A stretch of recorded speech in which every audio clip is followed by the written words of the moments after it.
Let's talk about the Steelers 2024 NFL draft and free agency class as well. This will be a full wrap up of everything that they have done in this offseason so far. And I want to start off with the NFL draft because it's the most recent.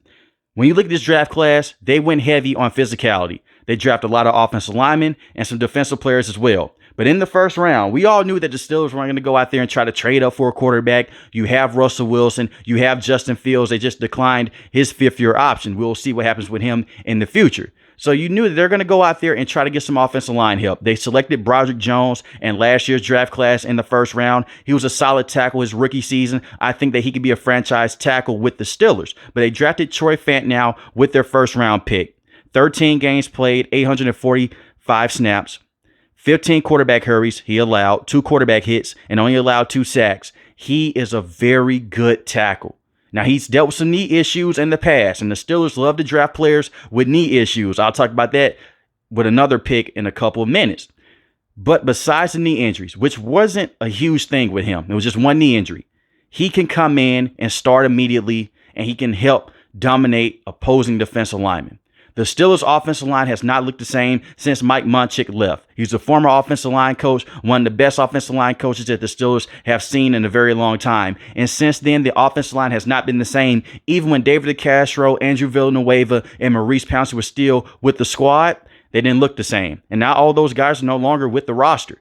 Like I mentioned before, you drafted Broderick Jones, young tackle, entering his second year. You got Isaac in last year's free agency class when Omar Khan fully took over. He was a solid guard with the Steelers.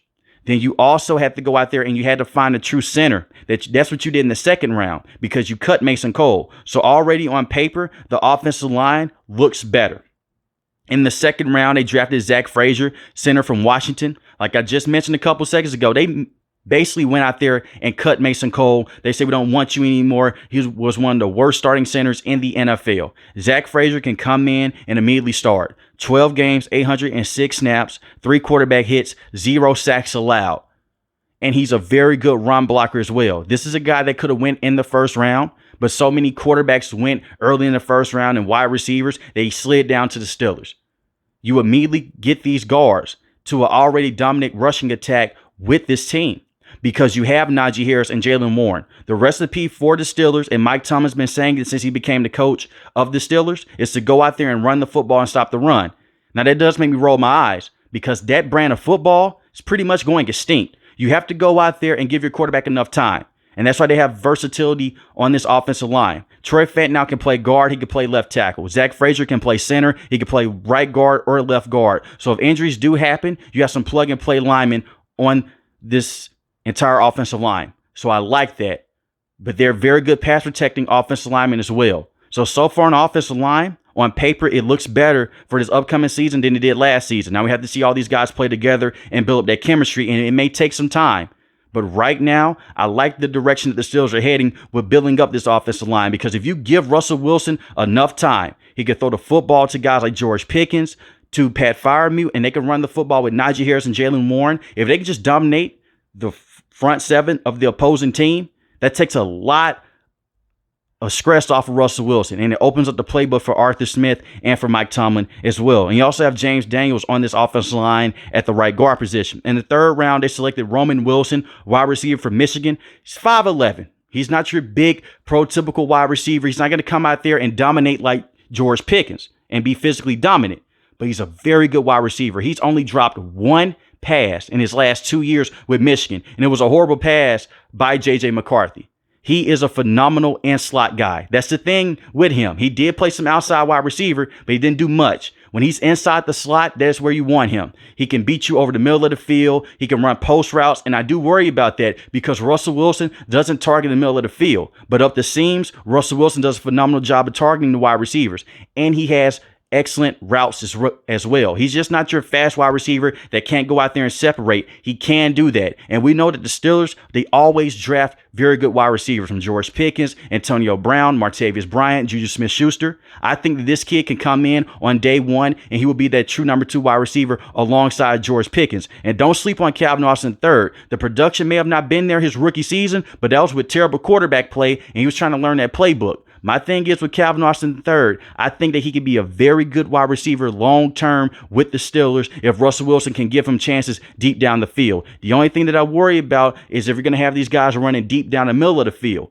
And if Russell Wilson can just start to see over the line of scrimmage just a little bit, or you just dump the ball down to these guys and they can make plays in space, that's a recipe for success with Russell Wilson and the Steelers. And the third round as well, they also selected Peyton Wilson, inside linebacker from NC State, North Carolina. This is what I will say about Peyton Wilson. I love the pick, and I love the player. He's missing an ACL. Yes, he is missing an ACL in one of his knees. That's why he slid all the way down to the third round to the Steelers. But he's a great player. He dealt with some shoulder injuries as well. 138 tackles, 17 and a half tackles for loss, 6 sacks, and 3 interceptions. The best pass covering linebacker in this draft. I do believe that he can be a star with the Steelers, playing alongside Patrick Queen and Cole Holcomb. Will he be a day one starter? No, because you have Cole Holcomb and you have Patrick Queen. He can come in. He can be a very good depth piece with the Steelers. And that's one thing that the Steelers suffered with last season, were the injuries to the inside linebacking room. Quan Alexander had to come in. He tore his Achilles. You had Cole Holcomb, who banged his knee up against Tennessee Titans. He was out for the rest of the year after that. And that's the one thing with Cole Holcomb. Very good linebacker. Just can't stay healthy, even with the Washington Commanders. The one thing is with Patrick Queen, I'm not as high on him as other people, because before Roquan Smith came to the Ravens, he didn't look the same. He was going to have his 5th-year option decline. But when Roquan Smith came over, he played better. But he's durable. He's a solid linebacker. I just do not believe that he is a true number 1 linebacker for the Steelers. I think that's Cole Holcomb still. But if Peyton Wilson can come off the bench, and he can be a very good depth piece, I think that the Steelers hit on a home run here. If he can stay healthy, he could be the best linebacker with this team in the next couple of years. It just all depends on what is going on with that medical. But I have a lot of faith in the Steelers going out there and selecting him. And when I mentioned that early in the video, they love to select players with knee problems. Brock, you had a guy in last year's class, in Darnell Washington. Major knee injuries at the tight end spot. Didn't hamper him his rookie season. Peyton Wilson, knee injuries. Troy Fantanow, knee injuries. That could come back to bite you, but at the same time, if these guys can stay healthy, you're hitting on some very good players in the draft. And the Steelers, every single year, they hit on their draft picks, with the exception of Kenny Pickett, who was a bust with this organization. In the 4th round, they also went out and they selected another offensive lineman, and Mason McCrumpet, guard/center from South Dakota. Very good guard and interior lineman. The one thing about him, no quarterback hits allowed. He allowed 2 sacks, 5 quarterback hurries. He is a bit undersized to play guard. And I do think that he could be a solid player with the Steelers. You can make the conversation that he can go out there and possibly start. He is 6'5", 315. You usually want your offensive lineman in the interior to be bigger when they play in the AFC North. But I will say this about him.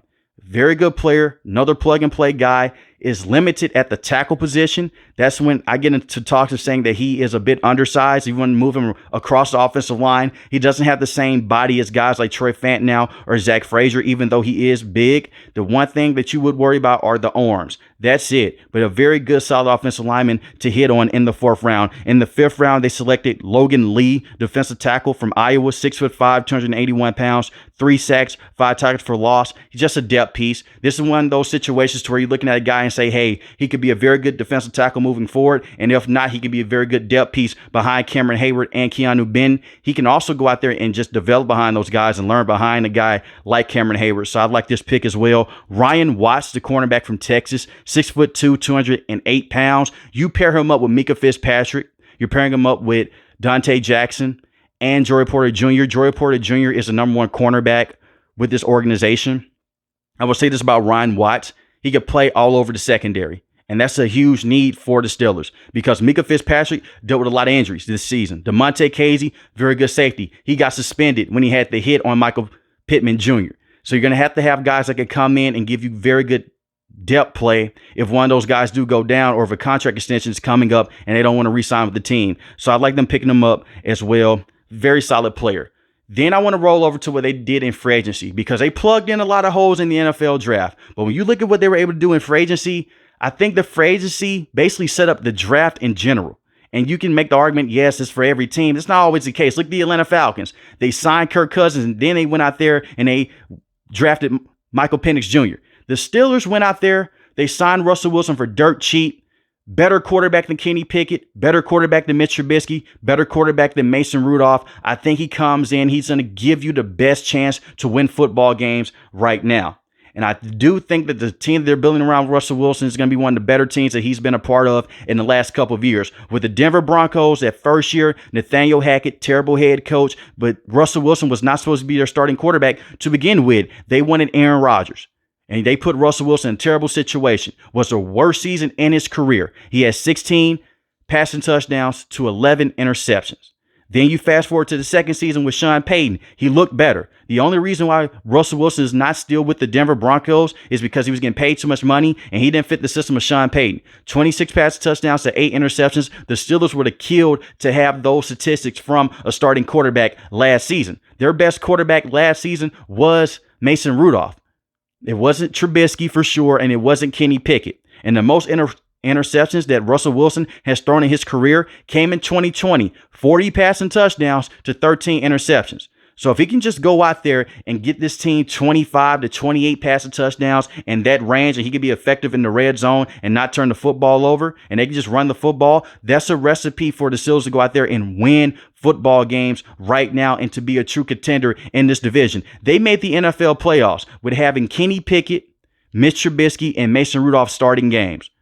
Now, the schedule may be tougher, it may be weaker for this upcoming season. We will see. And you also have to depend on what other teams are doing in your division as well. The Baltimore Ravens, the Steelers have their number. I'm not really worried about the Ravens. The Cincinnati Bengals are a toss-up because Joe Burrow missed a good portion of the season dealing with a wrist injury. If he comes back, it'll be very interesting to see how he performs. And you also have the Cleveland Browns as well. The Steelers lost one game in their division last season. That came against the Cleveland Browns. Besides that, they were 5-1. That's a recipe for the Steelers to make the NFL playoffs every single year. And it's also a wake-up call for Coach Tomlin as well. When was the last time the Steelers went out there and made these many moves? They haven't in a very long time. Kevin Colbert was more conservative. Omar Khan is more aggressive because he wants to go out there and contend for a Super Bowl right now. He doesn't care about the next 3 to 4 years with the organization. And Justin Fields is another guy that you can look at. Like I mentioned many minutes ago, they declined that fifth-year option, which is smart because he is not scheduled to be the starter. If Russell Wilson struggles for the first 4 to 5 games, you put in Justin Fields. If Justin Fields is your guy, hey, you take off with him. You let him be your guy moving forward. The thing is with Justin Fields, he never got a fair shake with the Chicago Bears, and we saw how he looked with better talent around him. He wasn't horrible with the Chicago Bears. The only thing with Justin Fields and Russell Wilson, they hold on to the football for too long. Russell Wilson was number 1 in the league for holding on to the football for too long, and guess who was number 2? Justin Fields. They have to tone that down, especially with weapons like George Pickens, Pat Freiermuth, and Roman Wilson now. You have to get rid of that football quicker. Then you have Arthur Smith that you're adding into this equation as well. Arthur Smith, brand new offensive coordinator. You can't get any worse than Matt Canada. I have PTSD as a football fan from watching offensive play calls by Matt Canada. The worst offensive coordinator I have ever seen.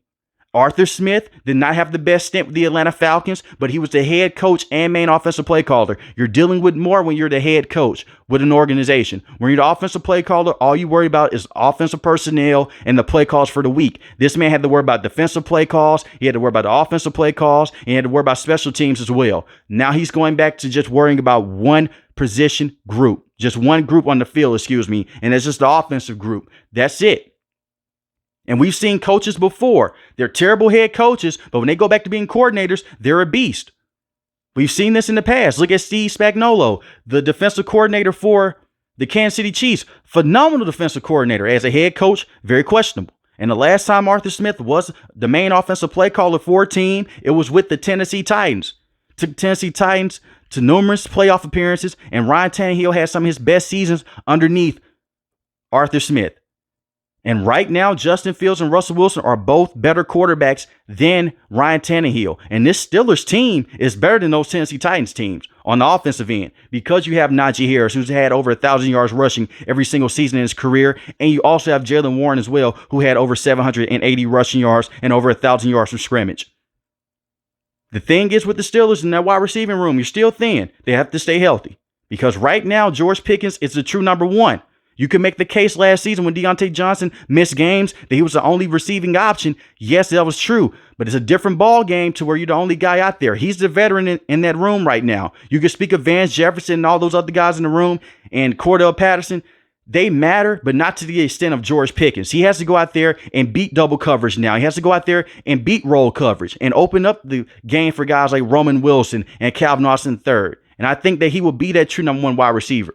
I believe that he will have his best season this season with Russell Wilson. He was able to break over 1,000 receiving yards with terrible quarterback play.